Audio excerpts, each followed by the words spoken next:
Hello and welcome to another edition of the E-commerce Odyssey podcast. Today we will be talking about Amazon account suspensions.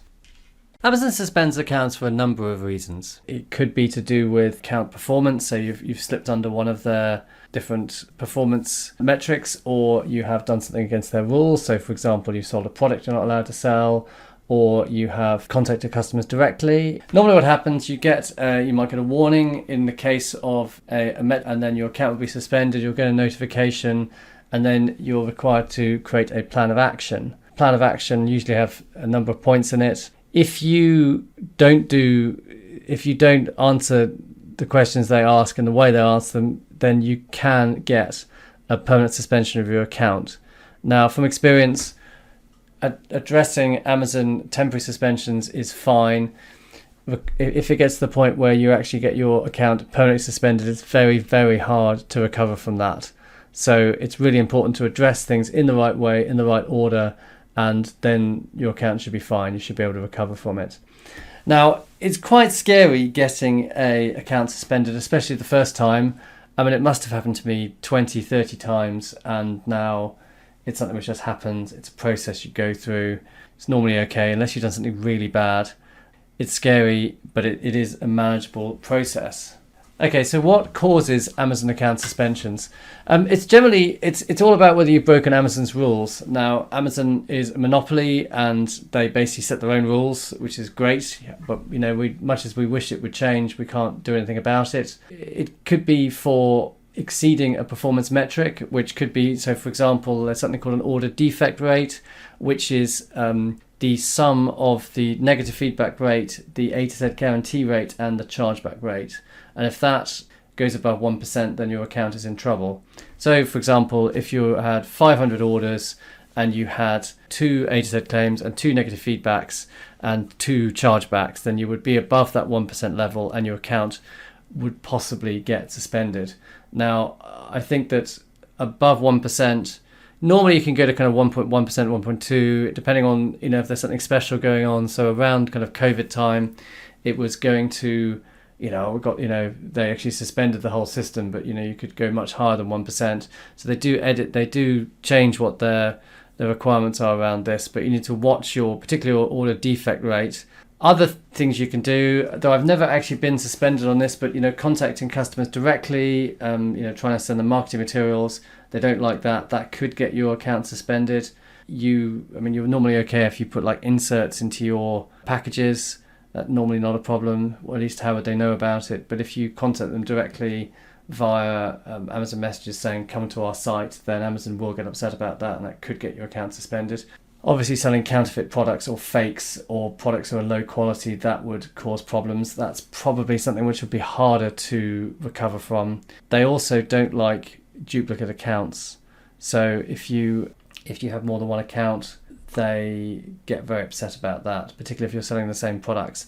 That is something I have experience of, and if that happens, then you have to work out which is the problem account and get it. You have to get all your accounts reopened before you can close the problem account.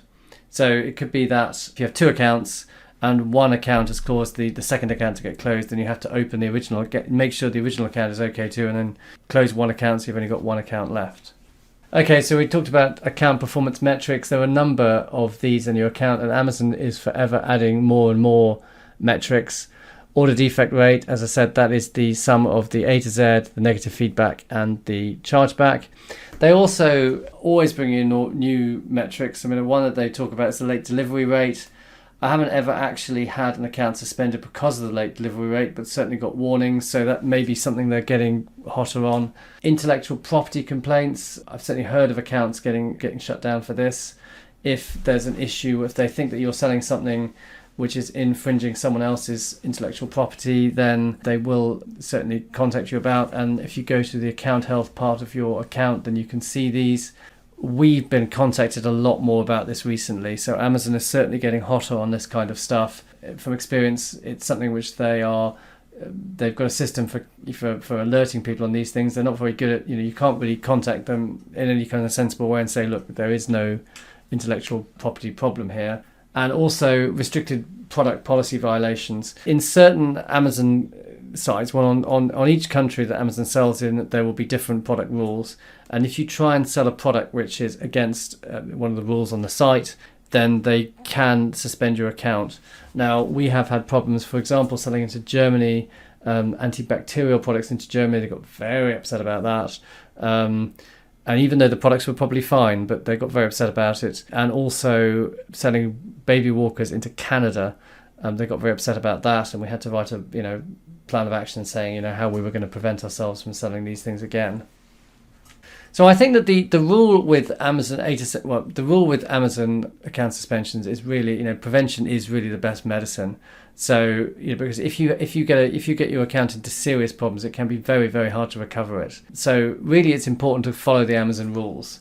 Now, I know Amazon's basically always moving the goalposts, but following the Amazon rules, making sure your account stays above or below the necessary metrics, and you don't sell the wrong kind of products, is really the best way of doing it. So my tips would be add an emergency contact phone number.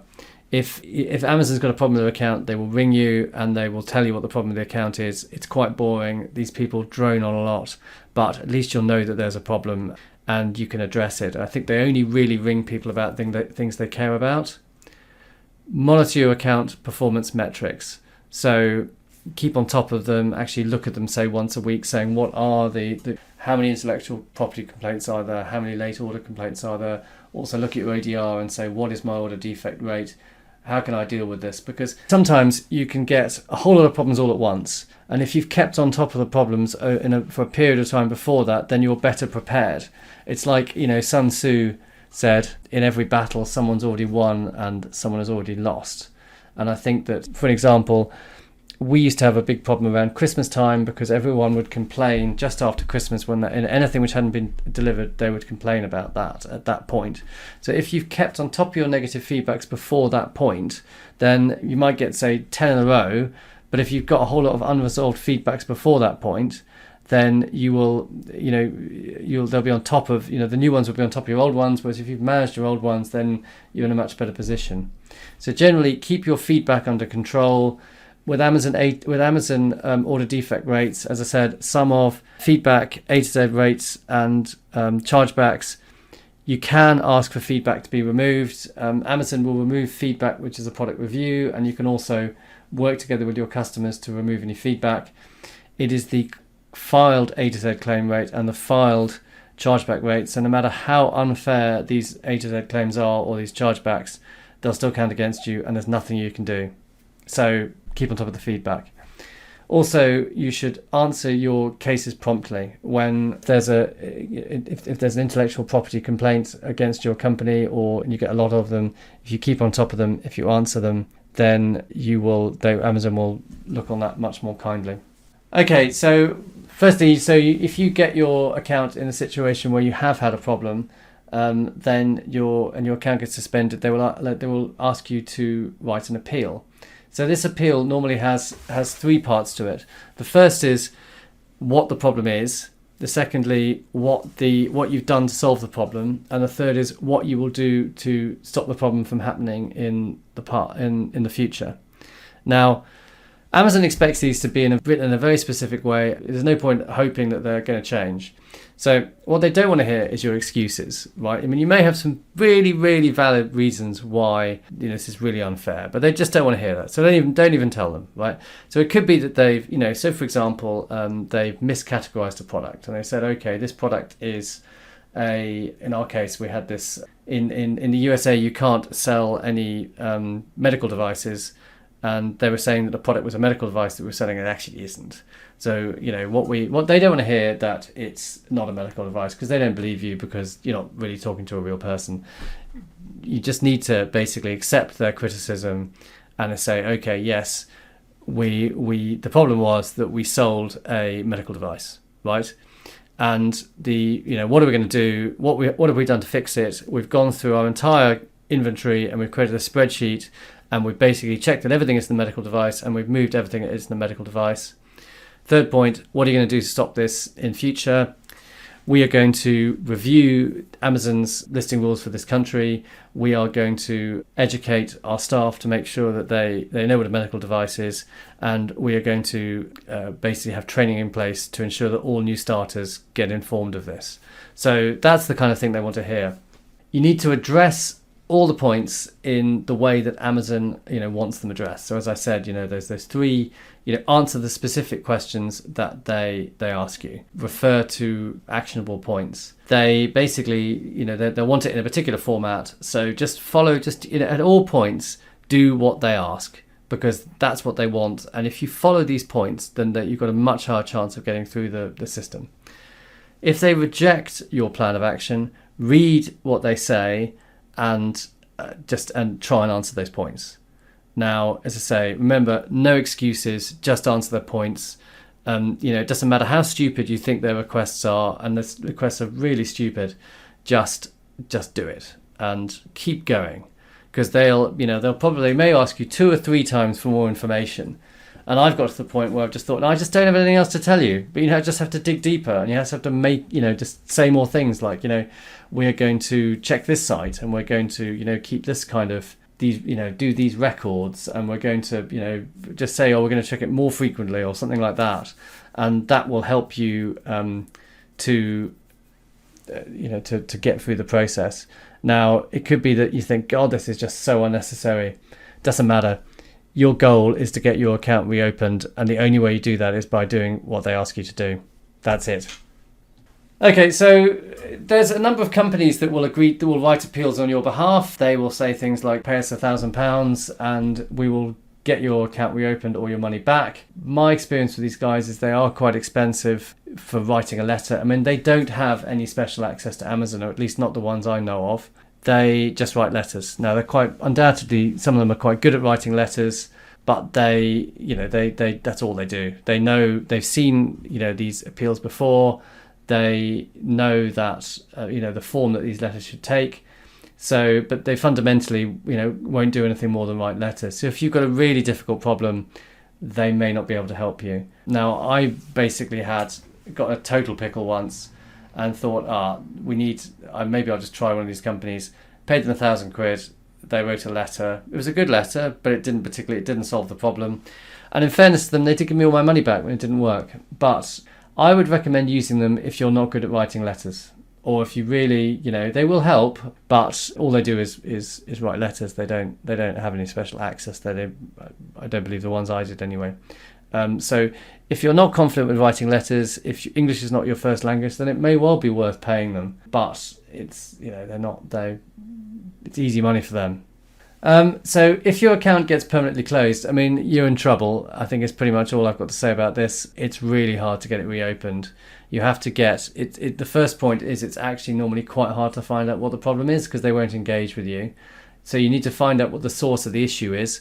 If it's a duplicate account problem, they may tell you what the duplicate account is, and at which point you will then need to go and shut that duplicate account down, or at least get the duplicate account reopened, which in itself is another process, and then you'll be able to get your account unsuspended.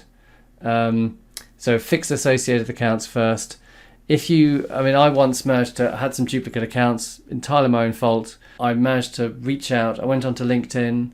I reached out to a lot of people on LinkedIn. I got some people to help me. I got the accounts reopened, and I shut down all of them except the main account, and I managed to get that reopened. But to get a suspended account reopened, you need to get Amazon first to actually re-engage in the issue, and I think for that you need someone on the inside, and they're quite hard to get hold of.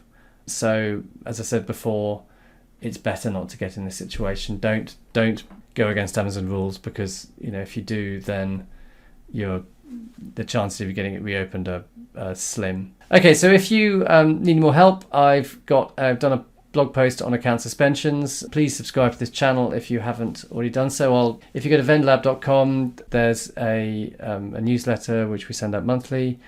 Please contact me on LinkedIn. Please, I'd love to hear from people. Also, there's an Udemy course all about Amazon, and I offer consulting at vendorlab.com.